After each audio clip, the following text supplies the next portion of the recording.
Esta noche vengo con un mensaje especial. Todos los mensajes son especiales, pero cuando es un mensaje de advertencia es especial. Es más especial de los especiales. ¿Por qué? Porque las advertencias que Dios nos hace nos evitan el dolor, nos evitan tener que vernos enfrentados a una situación de dolor. El mensaje de hoy le he titulado Reverencia, una conducta en vías de extinción. Ahora sí, voy a repetirlo. Reverencia, una conducta en vías de extinción. Qué palabra más difícil para mí.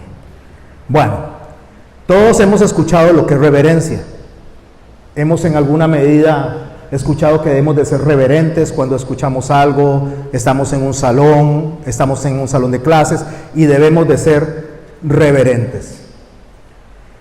Yo pedí que esa imagen que ustedes ven de fondo se mantenga ahí durante toda la enseñanza. Después voy a hablar de la imagen. Eso es Nueva York, ¿verdad? Y es en la ciudad de Nueva York, está en ese momento en la imagen un atardecer. Así que les voy a pedir que oremos, que dispongamos nuestro corazón y iniciemos con la enseñanza. Padre, en el nombre de Jesús, te damos gracias, Señor. Bendito eres, Señor, bendito serás por siempre, porque tú eres bendito, Señor, porque tú eres nuestro Señor. Ayúdame a mí, Señor, a poder trasladar lo que has puesto en mi mente, en mi espíritu y en mi corazón. No solo a trasladarlo a mis hermanos, sino a hacerlo vivencia en mí también, Señor. Ayuda a mis hermanos, Señor, a poder recibir ese mensaje, Señor, que está para cada uno de nosotros, de lo que tú demandas, Señor. No de lo que tú ruegas, de lo que tú demandas, Señor, porque tú eres Dios. Porque tú eres nuestro Señor y hemos olvidado muchas veces quién eres tú y quiénes somos nosotros, Señor. A veces tomamos una posición tan irreverente delante de ti, Señor, en todo momento. A veces, en algunas veces, pero la mayoría del tiempo, Señor, somos irreverentes delante de ti. Ayúdanos, Señor, a ser, Señor, consecuentes con lo que decimos que creemos de ti. En el nombre de Jesús. Amén. Cuando hablamos de reverencia, una de las personas o de las sociedades que mayor saben lo que es una reverencia o cómo la manejan son los japoneses. Los japoneses incluso tienen una forma de preparación para hacer las diferentes reverencias. Hay una reverencia que es a 15 grados, que es agachándose un poquito, es cuando se topa uno con otro y ese es un saludo. Ponen las manos en los dos lados y bajan su cabeza un poco y eso es un saludo reverente el uno hacia el otro. Es un saludo en el cual usted está mostrando respeto hacia la otra persona, indiferentemente de la posición que tenga, tanto socioeconómica como de edad. El siguiente forma en que ellos hablan es hacen o actúan es una reverencia de 30 grados. Ellos se inclinan no solo hasta acá, sino un poco más, también teniendo las manos a los lados. Esto es una señal de respeto. Eso se hace los subalternos hacia los jefes, los hijos hacia los padres. Cada vez que se topan con una persona de autoridad, su inclinación es de 30 grados. Después hay una reverencia de 45 grados.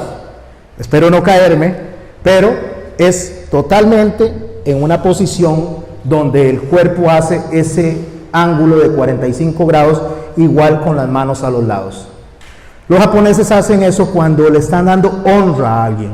Ya no solo es respeto, ya no solamente es un saludo, sino que va más allá y va hasta la honra, donde se presentan delante de reyes, delante de autoridades como presidentes. Ese es el tipo de reverencia que hacen ellos.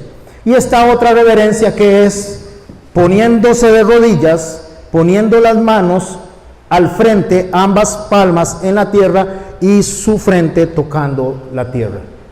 Eso es una reverencia solicitando perdón y misericordia. Eso se hace cuando ellos han cometido una falta. Bueno, quise mencionarles ese tipo de reverencias de los japoneses porque ellos son una sociedad que respeta a sus congéneres, a las personas con las cuales viven, mucho más de lo que nosotros lo hacemos acá. Nosotros le pasamos a la par a las personas y ni las saludamos muchas veces. Ni siquiera levantamos la mirada. A veces usted llega a un lugar a que lo atiendan, posiblemente un banco, digamos, y le están atendiendo viendo hacia los papeles, a la caja del Seguro Social. Están atendiéndole a usted y no le ven la mirada, nada más le tiran los papeles. Eso es irreverente, es irrespetuoso. Bueno, dichosamente los japoneses son una sociedad sumamente madura en la cuestión del respeto. Cuando yo hablo de reverencia desde nuestro escenario, cuando lo tomamos desde lo que es para nuestra sociedad, no estoy hablando de la parte del Señor, la reverencia tiene que ver con profundo respeto y amor. Eso es la reverencia hacia una persona. Le tengo reverencia porque tengo profundo respeto y amor. Esto es una actitud hacia Dios, que es lo que deseo abordar en esta noche. Va más allá de todas esas que acabo de mencionar, de todas. Hacia Dios es respeto profundo, amor profundo, honra profunda, gratitud y obediencia. Todas esas cosas, pero a su máxima expresión. Si yo les pregunto a ustedes, si Dios es primero en sus vidas, ¿quién dice amén? ¿Quién levanta la mano aquí y dice, Dios es el primero en mi vida? A ver. Déjeme decirle que ese es el error que tenemos nosotros. Que Dios sea el primero en nuestras vidas. ¿Cómo? Usted está diciendo una tontería, pastor. Dios no debe ser el primero en nuestras vidas. Dios debe ser el todo de nuestras vidas. Debe ser el absoluto, debe ocupar el todo. Cuando yo pienso en Dios como el primero, entonces hay alguien que ocupa el segundo lugar y el tercero. Y cuando alguien ocupa el primero, el lugar, y después el segundo y el tercero, ya tengo una escala de valoración. Cuando Dios es el todo de mi vida, es el absoluto de mi vida, y fuera de Él no hay nada, y dentro de Él está todo, entonces mi acción va a ser muy diferente hacia Dios, va a ser una acción reverente. Por eso es que cuando nosotros leemos en Deuteronomio, en el capítulo 6, Él le dice al pueblo, Shema Israel, Él le dice que Dios es uno. Y el mandamiento primero es, amarás a Dios ¿con qué? Con toda tu mente, con toda tu alma, con todas tus fuerzas. Y la palabra todo implica eso, todo, no un poquito. Pero entonces, ¿cómo yo hago con mi mamá, con mi papá, con mis hermanos que ocupan ese lugar tan especial? Si lo ocupan en Cristo, estamos bien. Porque si usted honra a su padre y a su madre porque estás honrando a Dios, está bien. Pero si estamos honrando a nuestro padre y a nuestra madre, a nuestros hijos, porque Dios solamente lo mandó, estamos mal. ¿Cómo estamos mal? Por eso es que el Señor dice que aquel que ame más a su padre y a su madre no es digno de mí. Porque cuando usted ama a su padre y a su madre, es porque ama a Dios por sobre todas las cosas. Y por consecuencia, todo lo demás nos va a hacer a nosotros mucho más sencillo, mucho más fácil. Porque estamos honrando a Dios no por lo que Él solamente manda, y digo solamente, sino por lo que Él es.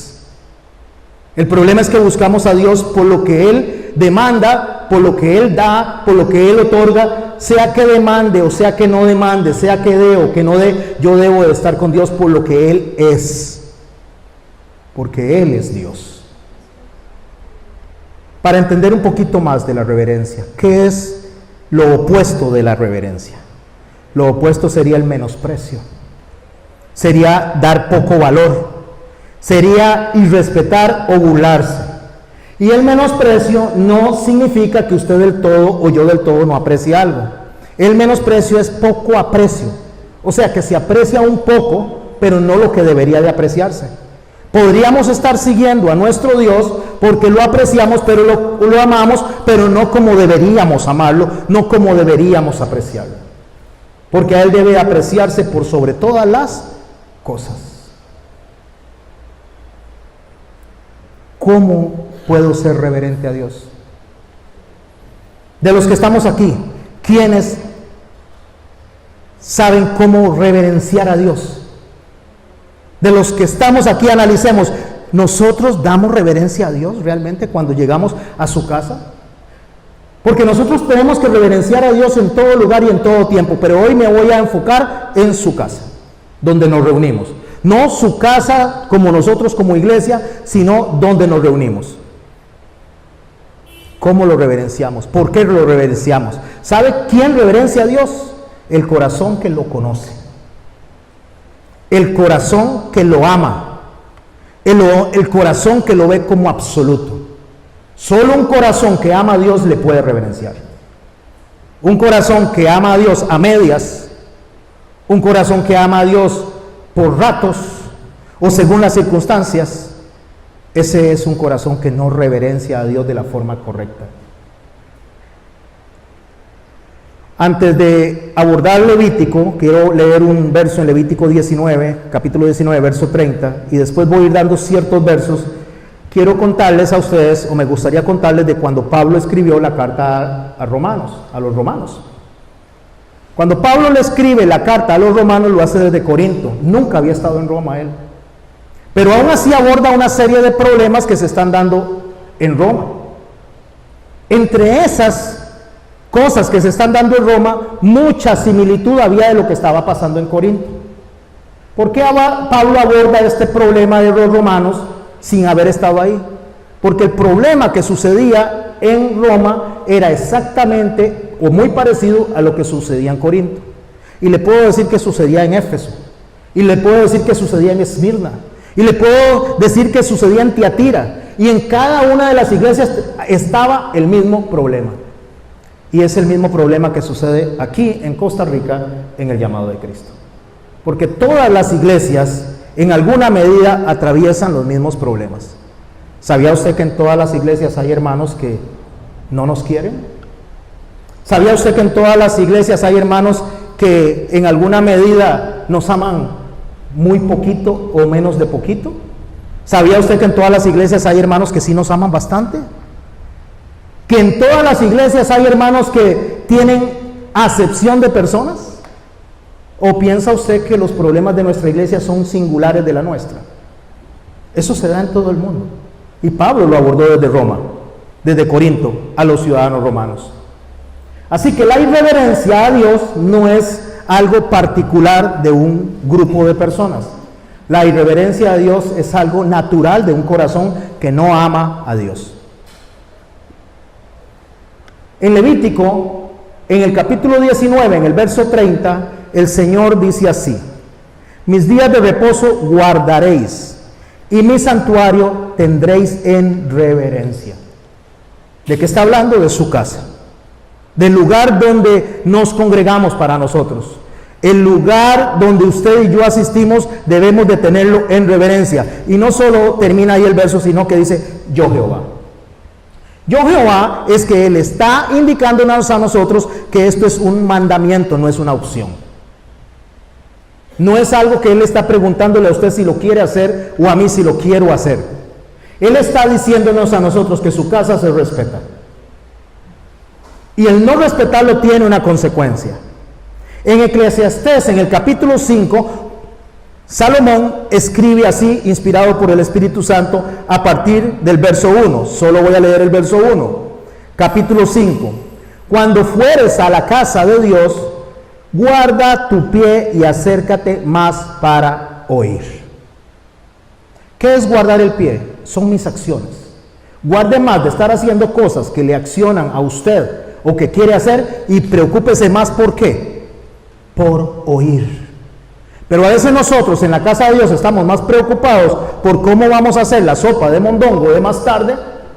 Estamos más preocupados de que a qué hora tenemos que ir a pagar mañana las cuentas. Y estamos conversando de estas cosas mientras se está presentando la palabra de Dios. Y déjenme decirles, la palabra de Dios. No es la palabra del pastor. Es la palabra de Dios. Y ante la palabra de Dios debemos ser reverentes.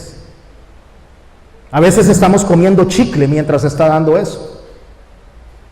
A veces estamos jugando mientras está dando eso, lo que es la palabra de Dios. A veces tenemos que entretener a nuestros chicos con juguetes porque no somos capaces de enseñarle a nuestros hijos a ser reverentes delante de Dios. Pero si usted los lleva al kinder, si usted los lleva a la escuela, tienen que estar en una clase, en una reunión con los maestros, y los maestros les mandan carita triste si se portan mal, o les mandan carita lorita si hablan mucho, porque les están enseñando a ser reverentes en la escuela, pero no somos capaces de hacerles entender a los chicos que deben de ser reverentes en la iglesia. En Apocalipsis, en el capítulo 20, en el verso 11 y 12, dice así: y vi un gran trono blanco, y el que estaba sentado en él, del delante del cual huyeron la tierra y el cielo, y ningún lugar se encontró para ellos. En un momento determinado, ni siquiera la tierra ni el cielo, que son tan grandes, podrán esconderse de la presencia de Dios. Porque la presencia de Dios está en todas partes. Porque Dios es omnipresente. Es omnisciente y sabe lo que usted y yo estamos pensando y sintiendo en este momento. Pero el verso 12, me gustaría que por favor le presten atención. Y vi a los muertos, escuche, grandes y pequeños, de pie ante Dios, y los libros fueron abiertos. Lo que el Señor me está enseñando a través de la inspiración del Espíritu Santo en el libro escrito por Juan es que hay un juicio, y en el juicio dan cuentas adultos y niños, grandes y pequeños. Por tanto, nuestros hijos deben saber cuando estamos delante de Dios al Dios que estamos adorando, porque a ellos se les va a pedir cuenta también, no solo a los adultos, sino a los niños, y debemos de enseñarles cómo conducirse en la casa de Dios. ¿Cómo es posible que los hebreos, aún los niños de 5 años, son reverentes, llegan a cantar y llegan a adorar porque les enseñan desde que nacen? A los 12 años ya están leyendo la Torá y están haciendo la labor que yo estoy haciendo aquí. A los 12 años. Y nosotros a veces de 30 y 40 años somos tan irreverentes en la casa de Dios. Porque las personas, todos, no importa de la edad que sea, podemos aprender a ser reverentes y a ser respetuosos. En el capítulo 8 de Nehemías, deseo abordar la reverencia desde el punto de asombro y gratitud. Un predicador muy conocido por la mayoría de los que estamos acá, muy bueno, de buena palabra, el cual se llama Michel Sugelén, dice que la reverencia es una mezcla entre asombro, respeto y terror. ¿Cómo? ¿La reverencia es terror? Sí, mi hermano. Es una mezcla entre asombro, respeto y terror. Porque estamos delante de un Dios que todo lo puede. Estamos delante de un Dios que todo lo ve. Estamos delante de un Dios que todo lo escudriña. Estamos delante de un Dios que todo lo sabe. Estamos delante de un Dios al cual no podemos engañar. Y por eso es que la palabra me dice a mí, no os engañéis, Dios no puede ser burlado. Yo puedo aparentar algo delante de las demás personas, pero delante de Dios, yo estoy totalmente desnudo. Estoy totalmente exhibido, estoy totalmente expuesto. Y si tengo un corazón que no ama a Dios, no me estoy dando cuenta que delante de Dios, en medio de su culto, en medio de la reunión de sus santos, yo estoy expuesto delante de su trono. En Nehemías, en el verso 1 del capítulo 8, dice así: y se juntó el pueblo como un solo hombre en la plaza que está delante de la puerta de las aguas. Y dijeron a Esdras, el escriba, que trajese el libro de la ley de Moisés, la cual Jehová había dado a Israel. Estar como un solo hombre significa estar en armonía, estar de forma espontánea, haciendo todos lo mismo. Cuando Esdras llega a abrir el libro, habían pasado 70 años, estaba hablando de la Torá, estaba hablando del Pentateuco, habían pasado 70 años de cautiverio. El rey Ciro había permitido que regresara primeramente Zorobabel a instaurar o a restaurar el templo. Después permitió que regresara Esdras para poder establecer de nuevo la ley y las enseñanzas. Y de último mandó a Nehemías. Esdras está en la instauración delante de la puerta de las aguas de la lectura de la ley de Dios, o sea, de la lectura de la palabra de Dios. Pero ¿por qué 70 años después del cautiverio estas personas se emocionan tanto, se exalta su corazón tanto, al grado que con solo que se abrió el libro, 42,000 personas cayeron de rodillas en un acto reverente delante de la palabra de Dios? Porque 70 años antes, un rey Joacín, al cual se le había dado los escritos de Jeremías, los había roto y los había quemado irreverentemente, destruyendo lo que Dios estaba hablando. Y les costó 70 años de cautiverio. Porque Dios no va a dejar al impío sin su justo castigo. Y el impío, mi hermano y mi hermana, no es una persona no creyente. El impío es aquella persona que está lejos de la piedad, aquella persona que sabe lo que tiene que hacer correcto y no lo hace. Y Dios no es juguete de nadie, y Dios tampoco está jugando a Dios. Dios es Dios. Continúa el texto que estamos leyendo en Nehemías. Y el sacerdote Esdras, verso 2, trajo la ley delante de la congregación, así de hombres como de mujeres. Así que tanto hombres como mujeres y como niños debemos ser ¿qué? Reverentes delante de la palabra de Dios. Y de todos los que podían entender, en el primer día del mes séptimo, y leyó el libro delante de la plaza que estaba en la puerta de las aguas, desde el alba hasta el mediodía. Solo calcule el tiempo que duraron leyendo eso. Y a veces nos cansamos por una hora que tenemos que escuchar una prédica. Y deseamos salir huyendo. ¿En presencia de qué? De hombres y mujeres. Y de todos los que podían entender. Y los oídos de todo el pueblo estaban atentos al libro de la ley. Quise ir poniendo algunos versos que nos vayan dando a nosotros una idea de lo que Dios exige como reverencia en su casa. Entre estos, en 1 Samuel, en el capítulo 2, iniciando en el verso 12 y extrayendo algunos versos por separado, voy a hablar del sacerdote Elí y de sus hijos. En el verso 12 inicia describiéndonos una conducta que tenían los hijos de Elí en su casa de adoración. Y dice el verso 12, los hijos de Elí eran hombres impíos y no tenían conocimiento de Jehová. Pero resulta que eran sacerdotes de Jehová, del templo. Cuando dice que eran impíos, es a lo que me acabo de referir, que eran personas que tenían que actuar correctamente y no lo hacían. Y no tenían conocimiento de Jehová, porque el corazón que ama a Dios lo reverencia. El corazón que conoce a Dios lo reverencia. Y el corazón que no lo conoce lo menosprecia. El corazón que no conoce se burla de él. En el verso 22, en 1 Samuel capítulo 2, nos explica la actitud que Elí tenía para con sus hijos y por qué lo tenía así.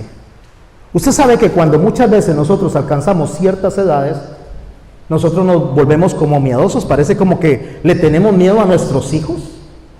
Y cuando actúan hacemos todo lo posible para que no nos regañen.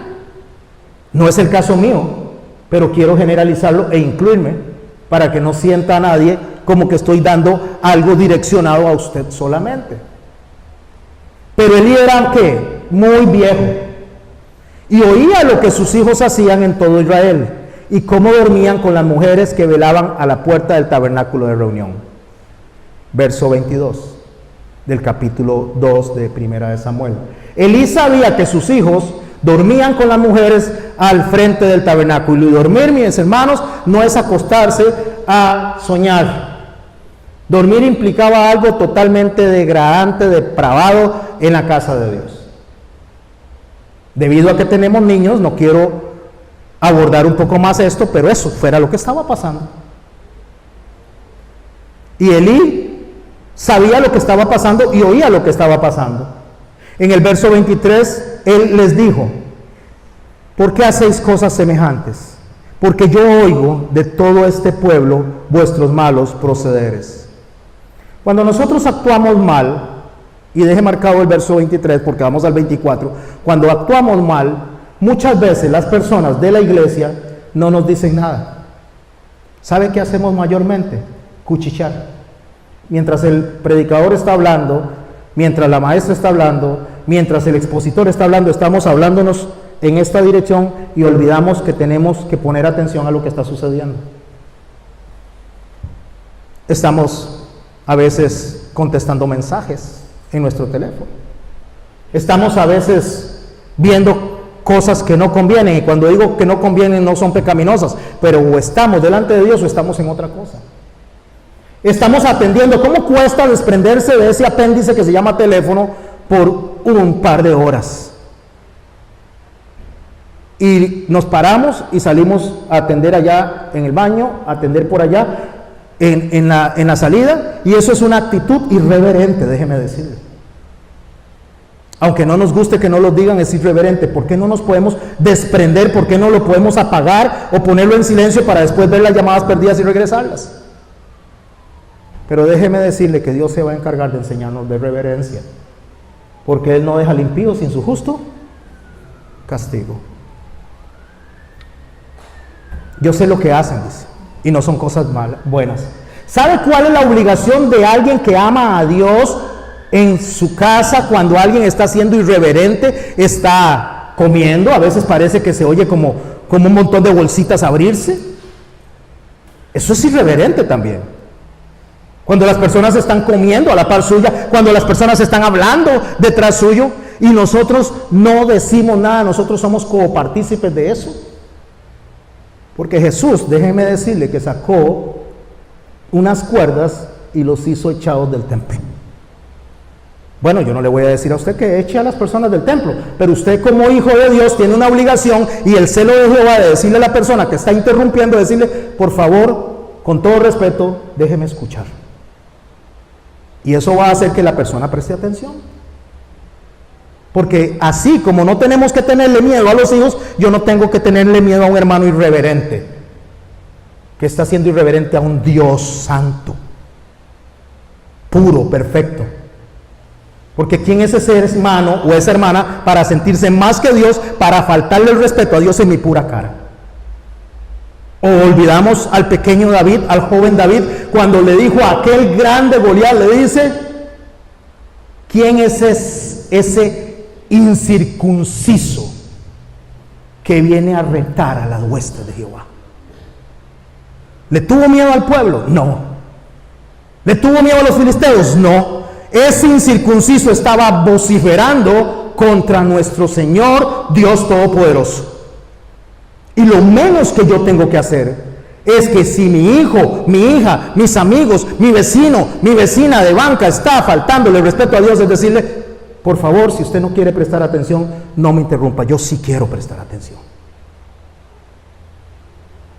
Y si su hijo está hable y hable en su banca, usted debe decirle a su hijo: haga silencio, después terminamos la conversación afuera, pero aquí estamos en la casa de Dios. Porque si su hijo no respeta a Dios, no le va a respetar a usted nunca. Si no obedece a Dios, no le va a obedecer a usted nunca. Porque Dios es el ancla para que usted y yo vivamos en una casa sujeta a las leyes de Cristo. Y muy probablemente algunas personas se disgusten conmigo hoy, pero yo prefiero que usted se disguste conmigo y no Dios. Porque si Dios se disgusta conmigo, su disgusto me va a traer consecuencias fatales. Si usted se disgusta conmigo, es su problema. Usted debe resolverlo. O se contenta o no se contenta, pero de ahí no va a pasar. No me quita nada. Pero Dios me puede quitar todo. Verso 27 del capítulo 2 de Primera de Samuel, hablando de Elí. Y vino un varón de Dios a Elí y le dijo: así ha dicho Jehová: ¿no me manifesté yo claramente en la casa de tu padre cuando estaban en Egipto, en casa de Faraón? O sea, Dios manda a un hombre y le dice a Elí: ¿no me presenté yo cuando ustedes estaban en Egipto antes de salir, a sus padres? Y yo le escogí por mi sacerdote. ¿A quién? A los padres de Elí, o al padre de Elí.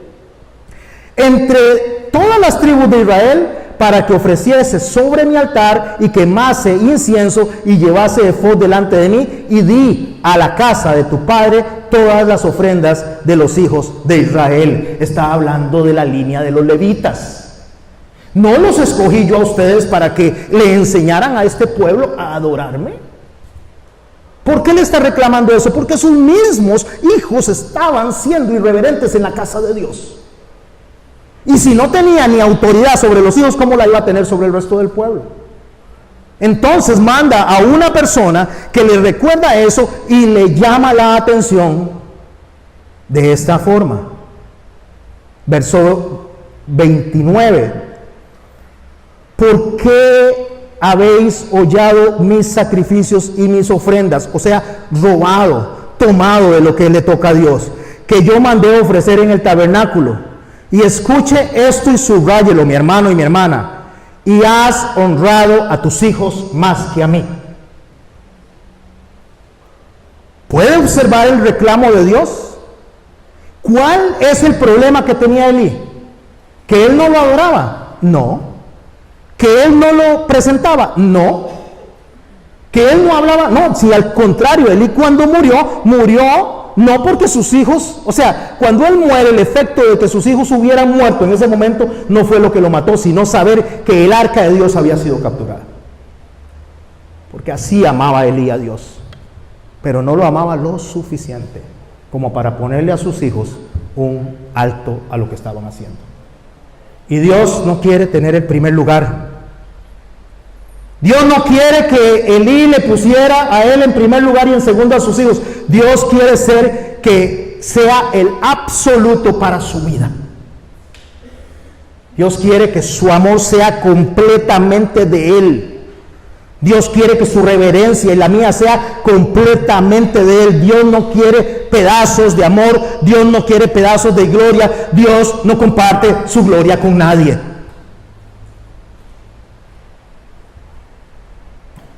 Has honrado a tus hijos más que a mí, le dice. En el verso 30 le da la sentencia. Por tanto, Jehová, el Dios de Israel, dice: yo había dicho que tu casa y la casa de tu padre andarían delante de mí perpetuamente. Yo les había dicho a ustedes que ustedes iban a ser mis sacerdotes para siempre. Dijo Nabucodonosor: ¿quién le dará consejo a Dios? ¿Quién le dirá a Dios qué hacer? Yo hablaba de cosas que no entendía, dijo Job. ¿Quién le va a enseñar a Dios, mi hermano y mi hermana? Usted le va a enseñar a Dios cómo actuar, cómo debe de conducirse, cómo debe de enseñarnos. Ni usted ni yo le podemos enseñar a Dios nada. Solo debemos de obedecer. Por eso le dice: yo a usted lo había puesto para que estuviera para siempre. Pero Dios decidió otra cosa. Y la segunda parte del verso 30 dice: mas ahora ha dicho Jehová, nunca yo haga tal cosa. No los voy a dejar estar para siempre. He tomado una decisión. Y vea, Elí, como usted no me ha honrado y usted puso por primero a sus hijos, yo voy a tomar una determinación. Mi hermano, yo no voy a negociar con usted lo que Dios determina, porque yo no quiero verme en la situación de Elí. Y si usted ama a Dios, y si yo amo a Dios y estamos caminando de forma errónea, lo único que Dios nos pide es enderece el camino. Arrepiéntase y enderece el camino. Pero yo no voy a hacer juego de nadie. Dios no es juguete de nadie. Dios no acepta cohechos. Dios no se vende. Tal cosa, dice, yo no haga, porque yo honraré a los que me honran, y a los que me desprecian serán tenidos por poco. ¿Quiere usted Dios que honre a su familia? Honre a Dios. ¿Quiere usted que Dios le honre en su trabajo y en su caminar? Honre a Dios. Pero si sus hijos, sus hermanos o el mismo pastor que está aquí forma para usted y para mí,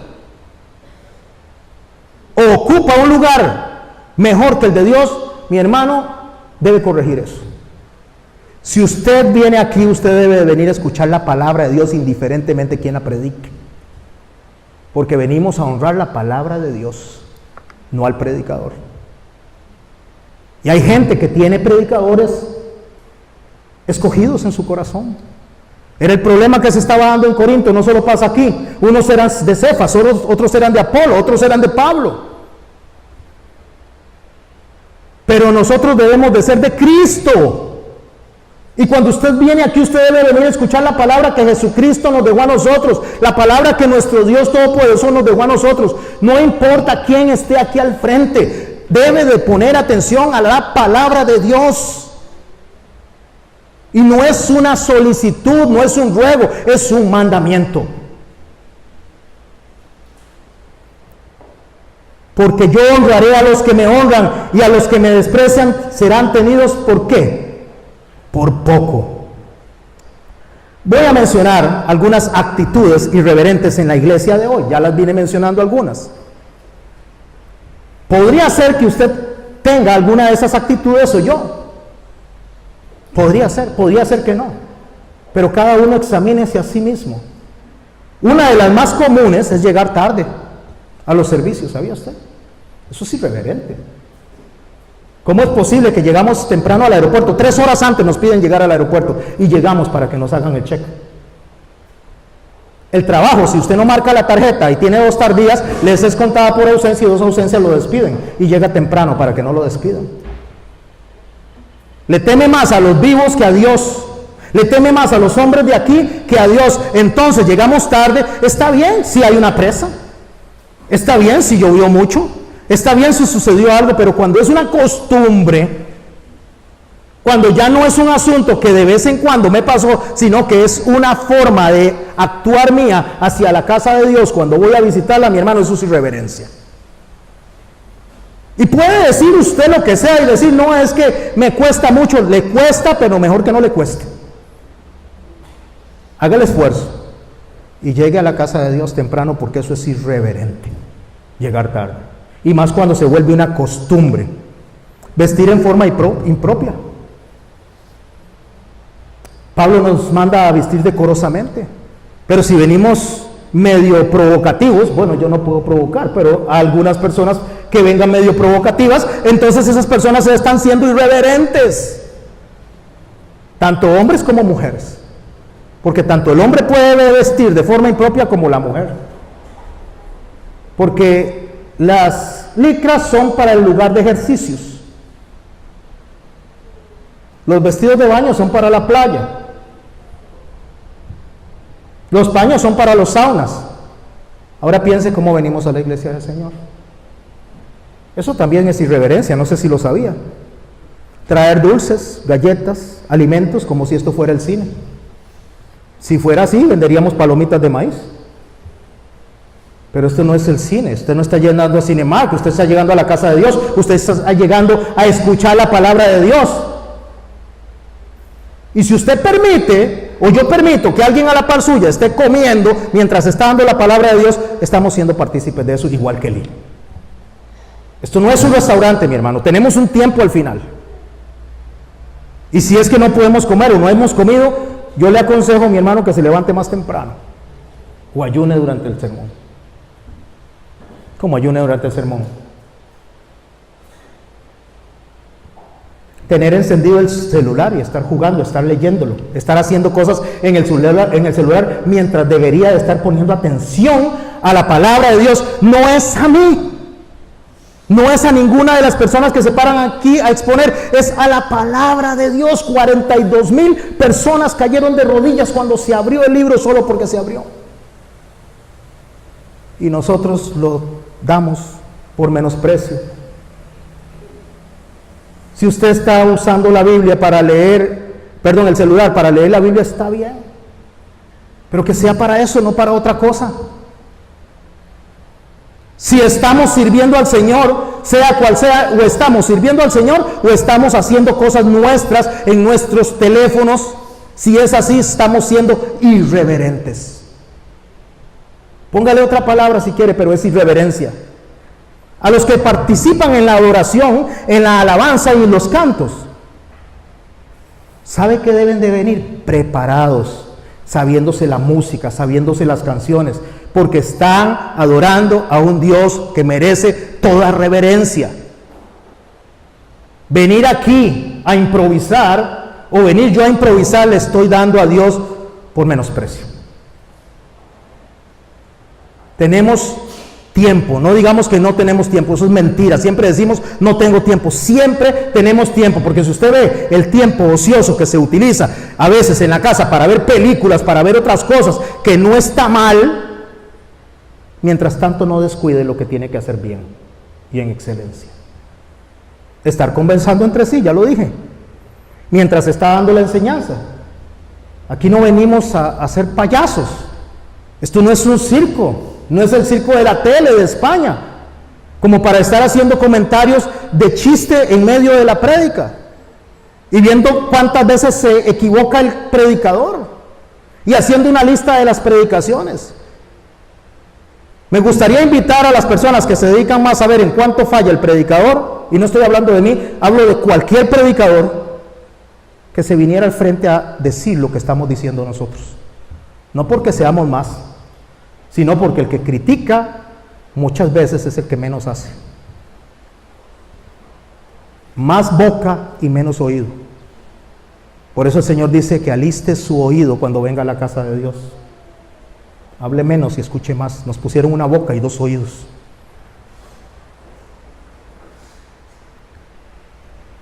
Estar en toqueteos, abrazos y muestras de afecto como que si la iglesia fuera una casa de citas. No lo deben de hacer ni los esposos, mucho menos los que no son esposos. Estar en esos tipos de manoseos, aunque les parezca a ustedes que no es nada, es mucho, porque estamos haciendo pecar a las personas que están detrás de nosotros, alrededor, e incluso al que está al frente predicando. Estar en esa majadería y esos toqueteos, y te abrazo y no te abrazo. Dios quiere su lugar. Y hoy Dios me puso a exigir su lugar aquí. Caiga mal o no caiga mal. Recuerdo lo que le dijo a Jeremías y lo que le dijo a Ezequiel. Vaya, dice, vaya. Y predíquele a ese pueblo, escuche o deje de escuchar. Ya les había dicho que no iba a escuchar el pueblo, que se iban a poner en resistencia. Pero él termina diciendo esto. Pero sabrán que hubo profeta en la casa de Israel. ¿Saben lo que Dios está diciendo? Lo que Dios está diciendo es que cuando estemos los grandes y los pequeños delante de Él, nadie puede tener excusa. Porque haga caso o no haga caso, Él dice, les mandé la advertencia. Que no la atiendan, eso es otra cosa. Pero la advertencia está. Si usted le dice a su hijo, no toque ese horno porque está caliente, y su hijo lo toca, se va a quemar. Usted no lo quemó, él se quemó porque fue desobediente y fue una consecuencia de la advertencia que se le dio. Dios no quiere mal para nosotros, pero nos está advirtiendo que ante nuestra irreverente actitud delante de Él, en su casa y en nuestra vida, pero estoy enfocándome en este lugar, el Señor está demandando reverencia. No saludar a las personas cuando estamos en la iglesia. No despedirnos de las personas. Eso es un acto irreverente porque estamos menospreciando su cuerpo. Porque los que estamos aquí pertenecemos a su cuerpo, y menospreciar a los hermanos, hacerlos de segundo o tratarlos como si no fueran parte del cuerpo, mi hermano y mi hermana, estamos despreciando a Cristo directamente. Saulo, ¿por qué me persigues? ¿Quién eres tú, Señor? Yo soy Jesús al que tú persigues. ¿Pero a quién estaba persiguiendo? A su iglesia. ¿Por qué ponemos un canto de saludo? Porque lo menos que podemos hacer es, aunque sea durante esos 2 minutos, saludarnos unos a otros. Y a veces en esos 2 minutos te cruzas de una banca a otra. No le digo a usted, solo tomémoslo de forma general, porque pasa en Corinto, pasa en Roma, pasa en Esmirna, pasa en todas las iglesias, incluyendo esta iglesia. Y tratamos de no toparnos a la persona y evitarla, y eso es irreverencia y eso es pecado. Porque es el menosprecio al cuerpo, a la sangre de Cristo, a lo que Él se sacrificó para que todos nosotros estemos unidos en un solo sentimiento, y es adorarlo a Él por sobre todas las cosas.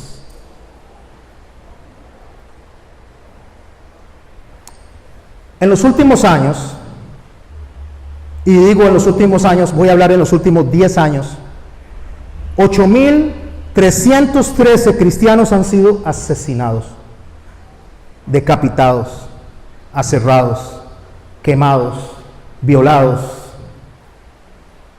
Y piense todas esas cosas horribles porque no se les permite reunirse en la casa de Dios.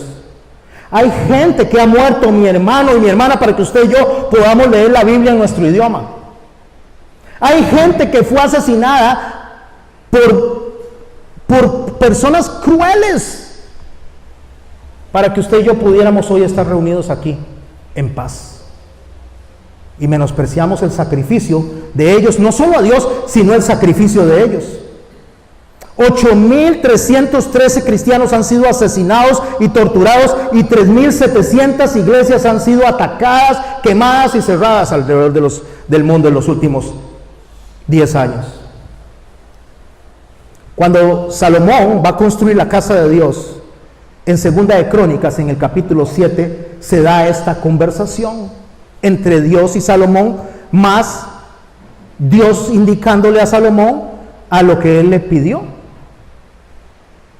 En el verso 11 dice: termina pues Salomón la casa de Jehová, 2 de Crónicas capítulo 7, y la casa del rey, y todo lo que Salomón se propuso hacer en la casa de Jehová, y en su propia casa fue prosperado.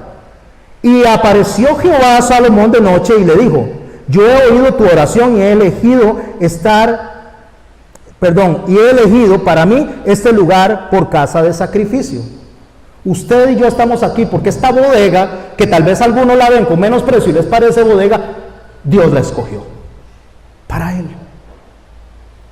No tenemos la capacidad de pagarlo, déjeme decirles, mucho dinero. Y tenemos años de estarla pagando porque Dios la quiere. Y Dios mueve los corazones para pagarla. Y Dios nos tiene aquí. Somos poquitos. Y aún así pagamos un dineral aquí. Porque para Dios esto no es una bodega. Para Dios es un centro de reunión donde sus hijos se pueden venir a congregar semana a semana. Si yo cerrare los cielos, dice el Señor en el verso 13 de 2 de Crónicas 7, si yo cerrare los cielos para que no haya lluvia, o sea, si les quito la bendición, dice, y si mandare la langosta que consuma la tierra, básicamente si los castigara, o si enviare pestilencia a mi pueblo, si Dios decide castigarnos a nosotros por irreverentes, Dios nos da una solución para poder salir de ese problemón. Si se humillare mi pueblo, sobre el cual mi nombre es invocado, y oraren, buscaren mi rostro y se convirtieren de sus malos caminos, entonces yo oiré desde los cielos y perdonaré sus pecados y sanaré su tierra. ¿Qué debemos de hacer? Humillarnos primero. ¿Estamos actuando mal, mi hermano? Humillémonos delante de Dios y digámosle: Señor, sí estamos mal. Venimos con otras cosas en la mente, otras cosas nos ocupan. Estamos mal, Señor, ayúdanos. Ciertamente somos débiles y necesitamos de ti, pero pongamos de nuestra parte. Si se humillare mi pueblo y orare, tenemos que empezar por pedirle a Dios que nos ayude y busquen mi rostro. Cuando usted le debe plata a alguien y se lo topa en la calle, ¿qué hace? No vuelve a ver para otro lado. No le deba nada a Dios y va a ver cómo le puede ver a la cara, y le puede ver a la cara gracias a nuestro Señor Jesús. Y se convirtieren. Si suceden esas cosas, entonces primero tiene que pasar eso: humillarme delante de Dios, orar, buscar su rostro, arrepentirme y convertirme. Y si eso pasa, entonces, si eso pasa, yo oiré desde los cielos. ¿Quieres adorar a Dios? Tenemos que pasar por ese proceso. Quiero predicar aquí, tengo que pasar por ese proceso. Todos los que estamos aquí somos llamados a pasar por ese proceso. a humillarnos delante de Dios, porque Él es el que pide toda honra, gloria y reverencia. Y lo está demandando.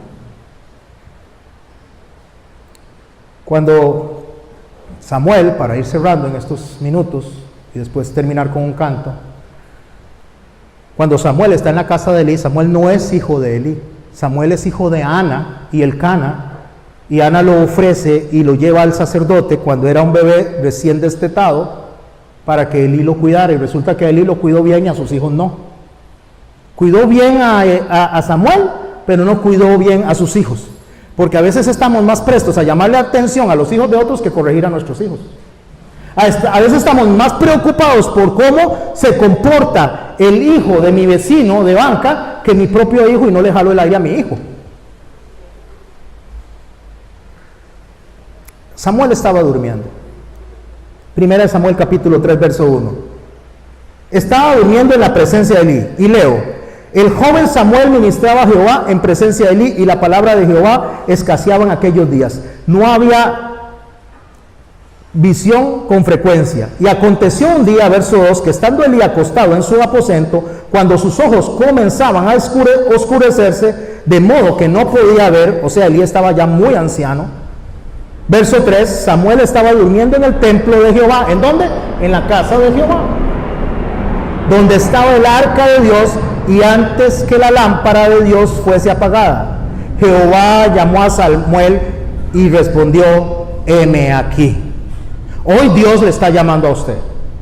Hoy Dios nos está hablando a nuestros corazones y nos está llamando a la atención. Y Samuel diría: heme aquí. Y corriendo, luego Elí le dijo: heme aquí, ¿para qué me llamaste? Porque Samuel pensó que lo estaba llamando a Elí. En el verso 6 dice: Jehová volvió a llamar a Samuel. Levantándose de Samuel, vino a Elí y le dijo: heme aquí, ¿para qué me has llamado? Por segunda vez escucha a alguien que lo llama por su nombre: Samuel. Y el único que hace es: el que está aquí conmigo es Elí. Voy a ir corriendo donde Elí. Jehová, verso 8, llamó por tercera vez a Samuel, y se levantó y vino a Elí y dijo: Elí, heme aquí, ¿por qué me has llamado? Entonces, hasta esa vez Elí se dio cuenta que era Dios el que lo estaba llamando. Entonces entendió Elí que Jehová llamaba al joven, y dijo Elí a Samuel: ve, acuéstate, y si te llamares dirás: habla Jehová, porque tu siervo oye. A mí esto me encanta. Habla Jehová, porque tu siervo oye. Esto significa: habla Jehová, que voy a obedecerte. Eso significa: Señor, lo que tú quieras. Señor, esto significa: Señor, renuncio a mí y estoy delante de tu presencia para hacer lo que tú digas. Eso significa, no es solo oye, es voy a actuar conforme a lo que tú digas. Y vino Jehová y se paró y llamó como las otras veces: Samuel, Samuel. Entonces Samuel le dijo: porque tu siervo oye. Y le dijo Jehová a Samuel, verso 11: he aquí haré yo una cosa en Israel, que a quien la oye le retiñarán ambos oídos. O sea, al que oiga lo que va a pasar, le va a zumbar el oído.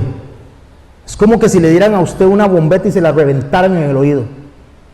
Es como que agarraran un tarro y le reventaran el sonido en los oídos. Eso va a pasar. El que oiga lo que va a pasar le va a hacer así, tan, pero de tal manera que se va su cerebro a sentir incluso hasta violentado por la forma en que lo va a escuchar. En aquel día dice: yo cumpliré contra él y todas las cosas que he dicho sobre su casa. ¿Qué es lo que le está diciendo? Que lo iba a quitar. Y que ya no iba a ser más sacerdote de ahí, ni él ni sus hijos. Y a los hijos los va a matar. Porque le había advertido muchas veces, como muchas veces Dios nos advierte a nosotros. Haré todas las cosas que he dicho sobre su casa desde el principio hasta el fin. Verso 13: y le mostraré que yo juzgaré su casa para siempre. ¿Por qué? Por la iniquidad que él sabe, porque sus hijos han blasfemado a Dios y no les ha estorbado. Hermanos, ustedes están viendo eso ahí. Eso es un atardecer en Nueva York. ¿Cuántos se sorprenden por el atardecer? ¿Cuántos les gusta el atardecer? Se sorprende, todos son diferentes. Nos asombra. Paramos el carro cuando vamos de camino y vemos esos atardeceres y le tomamos foto para compartirla con todos. ¡Wow! ¡Wow! ¡Qué maravilloso Dios! ¡Wow! ¡Qué hermoso es nuestro Señor! Nos sorprendemos por un atardecer, pero en su casa no nos sorprendemos por su presencia. Porque no lo vemos. Porque es un Dios invisible, que mandó a un Espíritu Santo invisible para hablarle a una iglesia invisible que debe tener una fe invisible. Mi hermano, no necesitamos verlo, solo sentirlo. No necesitamos verlo, solo vivirlo. No necesitamos verlo, solo amarlo. Más que un atardecer, más que a su papá y a su mamá, más que a su esposa, más que a su esposo, más que a sus hijos. Ame a Dios por sobre todas las cosas, y Dios dice que Él honra a quien le honra. Un astronauta estaba en una cápsula, dice la historia, y voy a usarla como reflexión. El astronauta ruso quiso hacer una caminata en el espacio, porque cuando vio por la escotilla logró ver la parte de atrás de la luna y logró ver todo el firmamento. Y dice: esto yo no me lo puedo perder, ¿cómo lo voy a ver a través de un vidrio? Yo quiero verlo personalmente, aunque me cueste la vida. Y mandó y se salió de la cápsula, y en ruso llegó toda la información a la tierra de lo que estaba pasando fuera de la cápsula. Y una traducción en español, por favor preste la atención a lo que el ruso decía hasta que se cortó la comunicación en la traducción. Mi hermano Brian. Estoy a punto de comenzar con la 9ª vuelta de la órbita de la Luna. Todas las acciones que realicé durante mi vida apuntan hacia este momento. Ni en mis sueños más espectaculares me imaginaba en una situación tan maravillosa como esta. Todos los años de entrenamiento y de estudio, sin lugar a duda, han sido fructuosos. Al fin podré ver con mis propios ojos el lado oscuro de la luna. Es difícil describir la alegría de ver algo que nunca nadie ha visto antes. Y que serán pocas, en realidad, las personas que podrán estar en esta situación durante mi generación y las generaciones futuras. Se podría decir que mi compañero de misión, Ivan, traté de convencerlo, pero no solo se negó a intentarlo, sino que también trató de quitarme la oportunidad. Le dije que sería el epítome de nuestras vidas si por un momento abandonáramos la nave para flotar libremente en el universo. Le dije que no era lo mismo observar las maravillas del cosmos a través de una ventanilla de 6 centímetros de diámetro que observar dichas maravillas con nuestros ojos allá afuera. Pero él se negó. Empezó a decir que no teníamos los trajes necesarios para una caminata espacial y que si abríamos la escotilla la nave se despresurizaría y moriríamos instantáneamente. Yo, por supuesto, sabía todo de ello, mas no me importó. Lo último que quería y quiero hacer es flotar en la oscura y vacía en la avidez del infinito. Le dije que no tenía que salir de la nave, pero que yo saldría y nada en el mundo me haría cambiar de parecer. Cuando traté de abrir la escotilla, intentó detenerme por la fuerza y me gritaba histéricamente que ambos moriríamos. Fue entonces momento de realizar lo que más deseo, y lo único que se interpone entre mí y el cosmos es una mísera escotilla. Después de ver la majestuosa, la misteriosa luminiscencia de la luna y las estrellas, estoy convencido que flotando en los infines del universo estaré más cerca de la inmortalidad de lo que cualquier ser humano estará jamás. Siento que de esta manera podré dejar atrás mi cuerpo como un simple recuerdo de que alguna vez fui un ser antropomorfo. Puedo sentir mi mente expandirse, como si lo comprendiera absolutamente todo, y puedo sentir cada objeto, cada molécula, cada átomo que conforma la nave, la luna, la tierra, el universo. Quiero que el vacío y yo seamos uno. ¿Sabe qué, mi hermano? Este hombre se impresionó tanto por lo que estaba pasando en el firmamento, que no le importó salir, aunque eso le costara la vida. Y no le importó, y no dijo, no quiero que nadie me estorbe, no quiero que nadie tome mi tiempo de esta única oportunidad única que se le había presentado. Este hombre reconoció que eran poquitos los que tenían esa oportunidad. Mi hermano, somos poquitos los que podemos adorar a Dios conociéndolo. No mucha gente lo conoce. No mucha gente sabe al Dios que está adorando. Si Dios ha venido a hablarle a usted y a mí en esta noche, es porque Dios tiene misericordia y desea darnos una oportunidad única. Cuando viene a la casa de Dios, mi hermano, no venga enojado con su familia, no venga enojado con su esposa, no venga enojado con su esposo, venga a adorar a Dios con un corazón dispuesto y amando primero a su creación y a sus criaturas. Cuando venga a la casa de Dios, no venga esperando a qué horas va a terminar y a qué horas va a concluir el servicio. Venga pensando que puede ser la única y última oportunidad de adorar a un Dios santo aquí en la tierra. Cuando venga, no se preocupe por lo que el otro le va a decir. Si usted le dice no juegue con Dios, porque puede ser una oportunidad para que esa persona recapacite. Cuando venga a la iglesia, mi hermano, que Dios no sea el primero en su vida, que sea el único, el absoluto. Si usted y yo hemos entendido el mensaje que Dios ha puesto en nuestros corazones hoy, y usted desea adorar sin importar los Elí, ni los hijos de Elí, y usted desea ser como un Samuel que escucha la voz de Dios y le dice: heme aquí, tu siervo escucha. Yo le invito a ponerse de pie y a adorar al Señor con todo su corazón con este canto que vamos a escuchar, porque fuimos creados para adorar, fuimos creados para servir, fuimos creados para poner a Dios en el lugar que Él lo quiere. Usted no se va a ir con su esposa a dar cuentas a Dios, ni usted se va a ir con su esposo a dar cuenta a Dios. Usted va a dar cuenta de sí mismo delante de Dios. Adoremos y cerraré con una oración.